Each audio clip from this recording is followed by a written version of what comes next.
جسے کسی طرح بھی عقل مندی نہیں کہا جا سکتا. وزراء کے بیانات اٹھا کے دیکھ لیں, استغفر اللہ استغفر اللہ, کراہت آمیز بیانات ہیں ناظرین. بالکل کسی کو احساس نہیں ہے. کوئی کہہ کے لگا رہا ہے, کوئی کہتا ہے یہ بہانے بازی ہے, یہ سیاست کر رہے ہیں, وہ کر رہے ہیں, یہ کر رہے ہیں. کسی کو لگتا ہے کہ انسانیت پاس سے بھی نہیں گزری.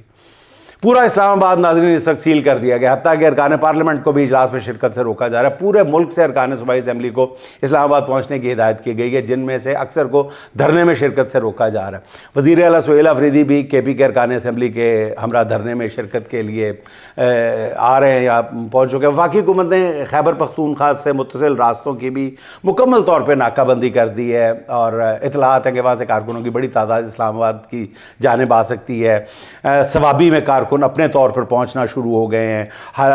شاہراہوں کی بندش کا فیصلہ اپنے طور پر کرنا شروع کر دیا ہے. قیادت اور پی ٹی آئی کے کارکنوں کے درمیان ایک بہت بڑا ڈیفیسٹ ہے, ٹرسٹ کا ڈیفیسٹ ہے, اعتماد کا بحران ہے.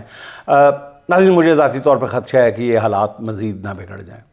خیبر پختونخوا میں کارکن بغیر کسی کال کے جو سڑکوں پہ آ رہے ہیں, ابھی میرا خیال ہے کہ جو حکمران ہیں ان کو میرا خیال ہوش کے ناخن لینے چاہیے.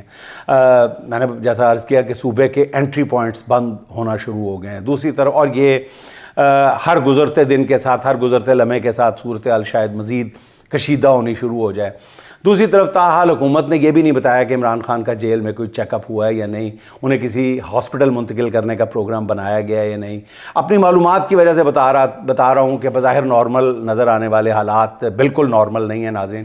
آج رات تک عمران خان کی صحت اور نگہداشت کے حوالے سے کوئی سنجیدہ حکومتی کوشش سامنے نہ آئی تو خدشہ ہے کہ کل سے کارکن معاملات جو ہیں وہ اپنے ہاتھ میں نہ لے لے, پھر ان کا ہدف حکومت کے ساتھ ساتھ پی ٹی آئی کی قیادت بھی ہو سکتی ہے. ایسا نہ ہو کہ حالات کسی کے بھی کنٹرول میں رہنے. میرا مشورہ ہے, بہت مخلصانہ مشورہ ہے, کہ حکومت سنجیدگی کا مظاہرہ کرے. ایسے معاملات کو حکومت کو ہی پہل کرنی پڑتی ہے. اس معاملے میں مزید کچھ نہیں کہوں گا, شاید پھر کچھ اللہ نہ کرے کہنا بھی نہ پڑے. ناظرین جو عرض کرنا چاہ رہا تھا وہ یہ ہے کہ گزشتہ روز اب پی ٹی آئی کی قیادت اور کارکنوں میں جو اعتماد کا بحران ہے یا فقدان ہے, اس کی بنیادی وجہ یہی ہے کہ کارکن اب یہ سمجھنا شروع ہو گئے ہیں کہ ہماری قیادت میں سے بہت سارے لوگ ایسے موجود ہیں کہ جو عمران خان کی رہائی نہیں چاہتے. میں ہمیشہ اس بات پر بات کرنے سے احتراز کرتا رہا, لیکن ناظرین یہ پورے ملک میں ایک ویو ہے کارکنوں کی جذبات کی جو یہ کہتے ہیں کہ نہیں ہے. اور اس کا ایک اظہار جو ہے گزشتہ روز کور کمیٹی کے اجلاس میں دیکھنے میں آیا کہ اتنا اہم ترین معاملہ جو پچھلے میرا خیال ہے 3 سال کے دوران جس کو کہا جا سکتا ہے کہ سنگین ترین صورتحال کے بعد جو کور کمیٹی کا جو اجلاس ہے جس پہ زوم پہ بیٹھ کے سب نے بات کرنی ہوتی ہے ناظرین, اس میں بھی 50% کے نصف سے کم ارکان شریک تھے کور کمیٹی کے. یعنی کورم پورا نہیں تھا, بغیر کورم کے وہ اجلاس ہوا ہے. 50% سے کم لوگ تھے اس میں شریک, آپ اندازہ لگا لیں. اس لیے کارکن جو ہیں وہ ناراض نظر آ رہے ہیں, نالا نظر آ رہے ہیں, مشتعل نظر آ رہے ہیں. وہ کہتے ہیں اب ہم فیصلے اپنے خود کریں گے.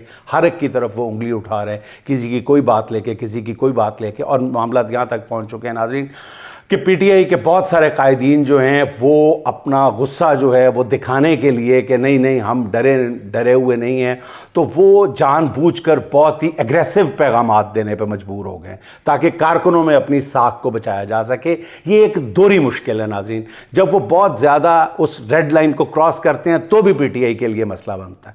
تو وہ ایک یہ جو ہماری کمپرومائز کہہ لیں یا سیمی کمپرومائزڈ کہہ لیں یا لو ٹون میں بات کرنا ہے, یہ بھی ایک عذاب بن گیا ہوا ہے. اس لیے میرا خیال سب کو, حکومت کو, پی ٹی آئی کی قیادت کو بہت تدبر کے ساتھ, حکمت کے ساتھ صورتحال کا جائزہ لینا چاہیے کہ کہاں پہ غلطی ہو رہی ہے. کیونکہ اس وقت جو سب سے زیادہ اہمیت کی عامل بات ہے وہ کارکنوں کے جو جذبات کو ٹھیس پہنچی ہوئی ہے ان پہ پھاہا رکھنا ہے, ان پہ مرہم رکھنا ہے. اور اس کا ایک ہی حل ہے کہ فوری طور پہ عمران خان کی صحت کے مسئلے کو ایڈریس کیا جائے. آج رات ہی میں حیران ہوں کہ چیف جسٹس صاحب نے 16 تاریخ کیوں ڈال دی. اتنی سنگین صورتحال کے باوجود 16 تاریخ تک کوئی پتہ نہیں کہ کیا ہوگا. پھر انہوں نے یہ جو کہا جا رہا ہے کہ جناب سابق سپرنٹنڈنٹ اڈیالہ عبدالغفور انجم کے خلاف مقدمہ درج کرایا جائے گا, اس پر بھی لوگ بہت ساری آرا دے رہے ہیں. اب ناظرین اس سے بھی زیادہ افسوس کی بات جس کا میں نے پہلے ذکر کیا, کون سی افسوسناک باتوں کا ذکر کیا, ایسے لگتا ہے کہ ہم قوم نہیں ہے ہم مسخروں کا کوئی ہجوم اکٹھا ہوا ہے. نون لیگی رہنما کھل کر اس چیز کا دفاع کر رہے ہیں کہ عمران خان کو صحت کی بہترین سہولتیں دی گئی تھیں. شرم نہیں آتی. اس تمام صورتحال میں پنجاب اور وفاقی حکومت کا کردار جو ہے ناظرین بے رحمانہ اور صفاقانہ ہے. بہت افسوس کے ساتھ کہنا پڑتا ہے. کیا وفاقی وزیر عطا اللہ تارڑ نے یہ بیان نہیں دیا کہ عمران خان بالکل ٹھیک ٹھاک ہے؟ یاد ہے نا آپ کو؟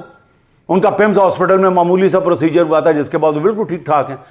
حکومت نے پہلے تردید کی کہ عمران خان کو جیل سے پیمز لے جایا گیا اور پھر اعتراف کر لیا کہ ہاں عمران خان کو پیمز لے جایا گیا تھا. پیمز کے chief executive doctor Imran Sikandar کو بھی کٹہرے میں کھڑا کیا جانا چاہیے، جنہوں نے میڈیا پر آ کر کہا تھا کہ عمران خان کی آنکھ کا جو پروسیجر ہے وہ صرف 20 منٹ کا تھا. وہ بالکل ٹھیک ٹھاک ہیں، بھلے چنگے ہیں، کچھ بھی نہیں. اب حکومت یہ بیانیاں بنانے کی کوشش کر رہی ہے کہ عمران خان کو جیل میں علاج کی بہترین سہولتیں فراہم کی گئیں. اب سارے ڈرے ہیں.